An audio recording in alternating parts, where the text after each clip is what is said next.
हाथी के लइका म फैले वाला हरपस वायरस सूरजपुर जिला के हाथी के लइका मन ऊपर कहर बन के टूटत हे।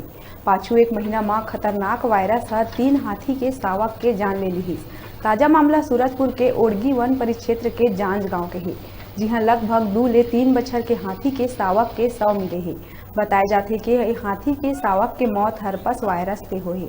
फिलहाल वन विभाग हाथी के सावक के पोस्टमार्टम कर जंगल में ही दफना दिए है और सावक के बिसरा रिपोर्ट लैब में भेज दिए है। बता दें कि हरपस वायरस बहुत ही खतरनाक वायरस है, जिन 7 बछर से कम हाथी के लइकन में फैलथे। 24 सितंबर के यही वायरस के चपेट में आए ले तमोर पिंगला अभ्यारण्य के रेस्क्यू सेंटर में 2 हाथी के सावक के मौत हो गई। हालांकि एहतियातन रेस्क्यू सेंटर आसपास के जंगल ला सैनिटाइज करे गए कि वायरस दूसर हाथी में झन फैल सके।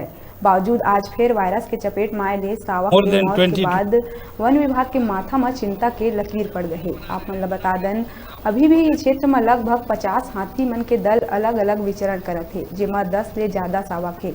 अब देखे वाला बात हुई कि वन विभाग ये खतरनाक वायरस ले हाथी के सावक ला बचाए बर कौन तरह के प्रयास करही।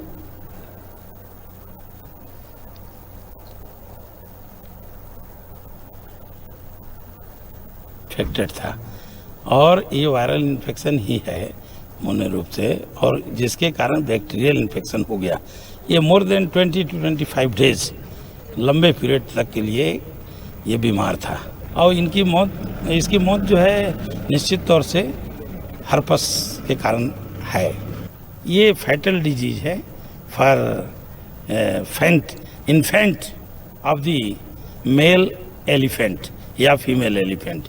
जो बच्चे हैं जिनकी ग्रोथ रेट रहती है, बढ़ने की क्षमता दूध पीने से ऊपर के, वो सभी में बीमारियां। 24 हाथियों का दल मौजूद है। अभी आपको 5 दिन पहले यहाँ पे गांव वालों को अपन ने खाली करा के आंगनबाड़ी में रखा था। वही 24 का दल जो है तमोर पिंगला की ओर जा रहा है। ऊपर पहाड़ी में चढ़ के फिर वापस आ जाता है। जो हाथी के बच्चे की डेथ हुई है, ये करीब 2.5 से 3 साल का बच्चा प्रतीत हुआ है हम लोगों को। डॉक्टर साहब लोगों ने इसका पीएम किया है और पीएम करने में पाया गया है कि कुछ बैक्टीरियल इन्फेक्शन और वायरल इन्फेक्शन हुआ है, जिसके कारण इंटरनल ब्लीडिंग वगैरह हुई है और जिसके कारण उसकी डेथ हुई।